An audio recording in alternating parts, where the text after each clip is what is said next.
Ya han pasado 1000 días justos desde que comenzó la guerra de Ucrania, aquella noche de finales de febrero del año 2022 en la que Rusia pues, decidió invadir uno de sus países vecinos. Una guerra en casa para nosotros, una guerra, digamos, en suelo europeo, una invasión de un Estado soberano con todo lo que ha supuesto además de muertes, de atrocidades, de destrucción, de crímenes de guerra y sobre todo de cambiarle la vida a tanta gente. 1000 días de guerra y con el desenlace delante de nosotros. Soy Javier Atard y hoy es martes, es 19 de noviembre. El Mundo al Día, un podcast del Mundo.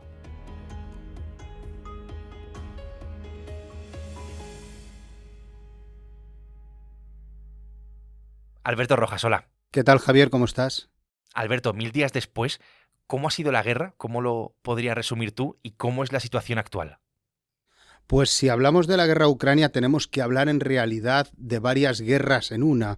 Yo hablaría de lo que fue la operación militar especial, que así lo llamó Putin, pensando que en realidad iba a ser eso, un paseo militar hasta Kiev, y Rusia fue derrotada de manera contundente en el norte, mientras que en el sur sí consiguió avanzar y precisamente toda esa cantidad de territorio es la que hoy defiende, ¿no? La que consiguió anexionar.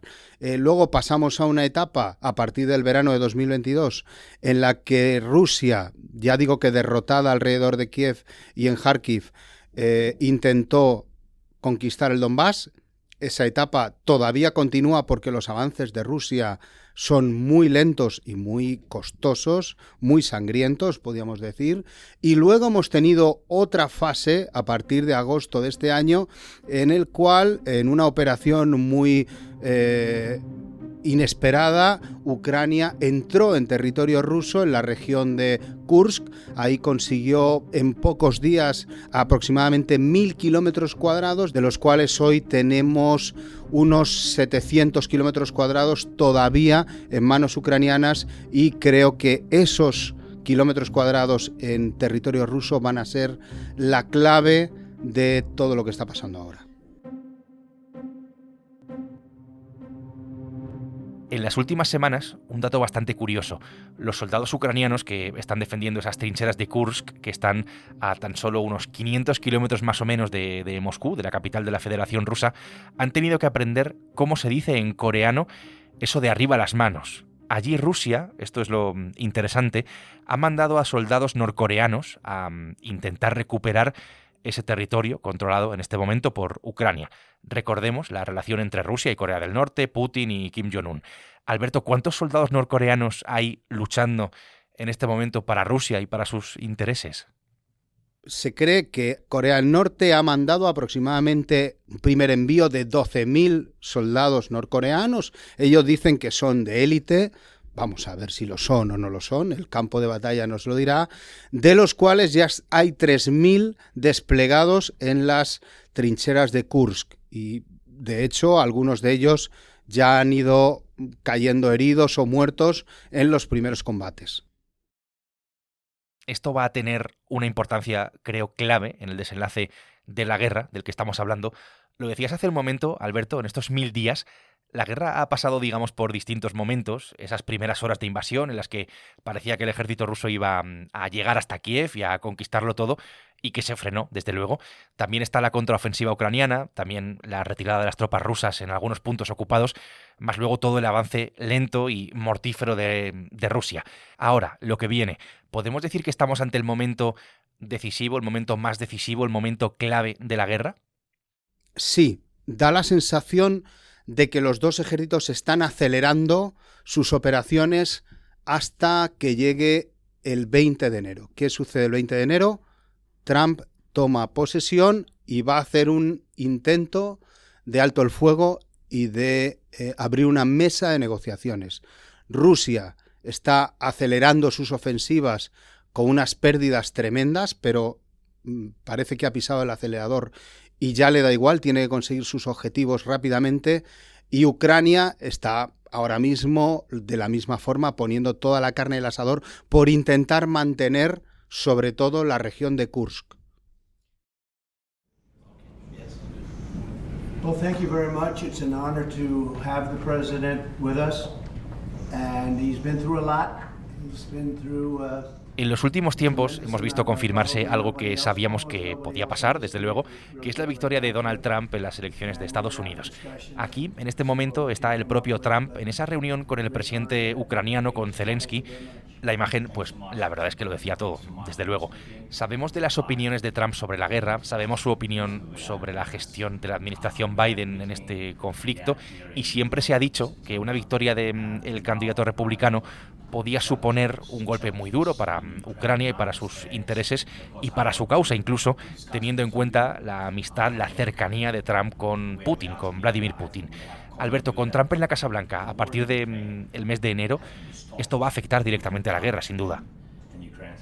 Bueno, no es ningún secreto que tanto Trump como su equipo tienen unas simpatías por Putin y por el putinismo nada disimuladas. Desde Gabbard hasta Elon Musk, el propio J.D. Vance han declarado en numerosas ocasiones que están deseando que la guerra acabe y reconocerle a Rusia todos sus avances y los territorios que ha conquistado desde el 24 de febrero de 2022. En ese sentido, están mucho más por las tesis rusas que por las tesis ucranianas.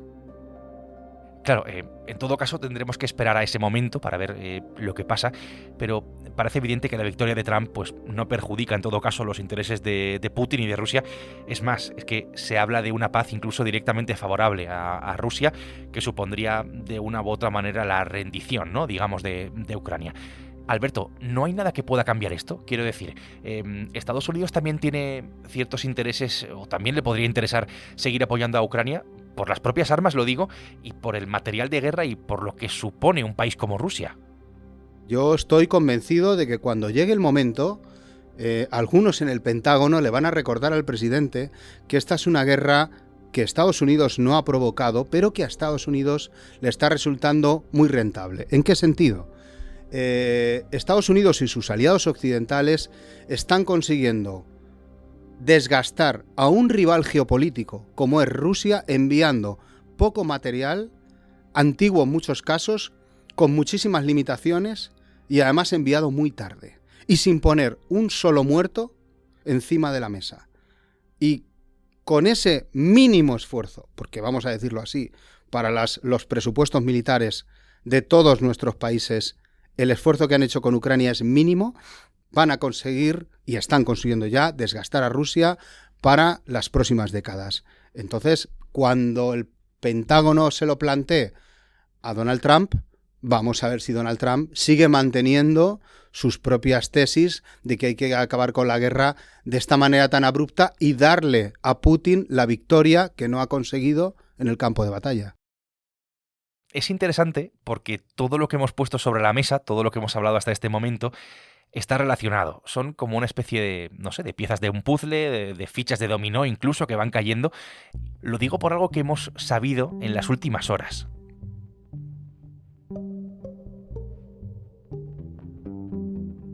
Tonight, President Biden has reversed long-standing limits on Ukraine's use of American weapon systems, something that could be a game changer. Biden ha autorizado, el actual gobierno de Estados Unidos ha dado luz verde a Ucrania para que pueda utilizar misiles de largo alcance dentro de Rusia, dentro del territorio ruso, bajo unas condiciones concretas.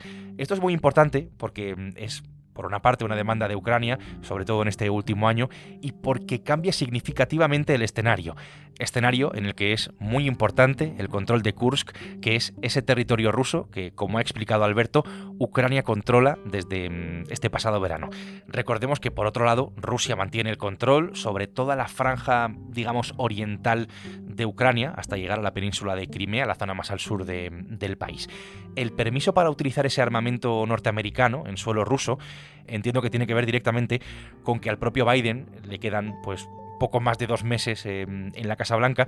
Podemos leerlo de esa manera, como una decisión para intentar reventar el plan que hemos explicado tendría Trump, pero también como algo desesperado que puede llegar tarde incluso.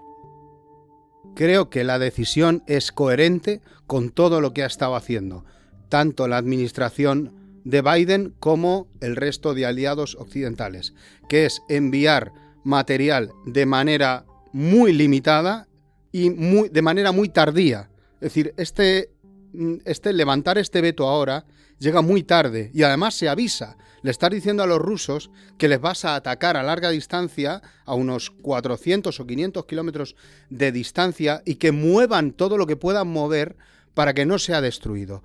Es decir, es un ataque muy medido. ¿Qué significa esto? Primero, que los países occidentales no quieren escalar. Y luego lo siguiente, digamos lo fundamental aquí, de nuevo, es que no quieren que Putin pierda la guerra, no quieren que Putin caiga, lo que quieren es desgastar a Putin. Por eso este movimiento forma parte de ese esfuerzo. Da igual que Biden se vaya a ir o no se vaya a ir, él sigue lo que le marca en la estrategia que se han marcado los aliados de Ucrania. Y este movimiento es consecuente con eso. ¿Por qué lo hacen ahora? ¿Por qué ahora? Eso es. ¿Por qué ahora y así? Alberto, esto me parece importante que lo expliques. Porque interesa que Ucrania mantenga Kursk. Eso, el que Ucrania tenga un territorio en la Federación Rusa, invalida las tesis de Putin, por cierto, dictadas a Olaf Scholz hace 3 días, cuando le dice que cualquier acuerdo de paz tiene que reflejar las nuevas realidades territoriales, esto entre comillas, de la guerra en este momento. ¿Qué sucede? Las nuevas realidades territoriales, según Putin, puede ser que él se quede con la parte que tiene de Lugansk, Donetsk, Jersón y Zaporilla. Pero ¿qué sucede? Que Ucrania tiene una parte de Kursk y eso también es una realidad territorial. Por tanto, tendrá que negociar bajo otras premisas, pero no esas, porque si negocia con esas, Ucrania se queda esa parte de Kursk. Entonces, Putin va a intentar quedarse con la zona que mantiene ocupada de Ucrania en una especie de victoria, digamos, pírrica, que modifica, en todo caso, y notablemente además, las fronteras del país, de Ucrania. Se quiere quedar con parte de Ucrania, pero ojo, importante, porque ahora mismo Ucrania tiene parte de Rusia también, mantiene ocupado ese territorio de Kursk del que estamos hablando. Esto, pues, también es una nueva frontera que puede darle a Ucrania más fuerza en todo esto. Y por acabar de entenderlo todo, Alberto, los misiles de largo alcance que ahora ha autorizado Estados Unidos pueden servir para defender eso, para defender Kursk, a donde Rusia ha enviado, como contabas, a ese ejército de norcoreanos del que hablábamos al principio. Eso es, esos misiles son solo para defenderse, para destruir la logística que está detrás del campo de batalla ruso en esa región, para impedir que todos esos miles de norcoreanos, si quieres, que se van a acercar hacia la primera línea del frente de batalla, lo consigan. Todo eso lo que hace es crea una gran disrupción en la logística rusa que tiene que alejar todos sus polvorines, todos sus cuarteles, sus bases aéreas, porque ahora ya están bajo el alcance de los misiles que tiene en su poder Ucrania. Pues precisamente por todo esto es por lo que es tan decisivo el momento actual de la guerra de Ucrania, que, como te estamos contando, ya lleva 1000 días en marcha en este momento. Alberto, gracias como siempre. Gracias a ti. El Mundo al Día está todos los días en elmundo.es, en nuestra web, y puedes escucharnos también, puedes escuchar este podcast en las principales plataformas de audio, en las que, si quieres, pues tienes la opción de suscribirte. Alberto Rojas ha hecho posible hoy este episodio. Mañana miércoles, más El Mundo al Día. Has escuchado El Mundo al Día, un podcast del Mundo.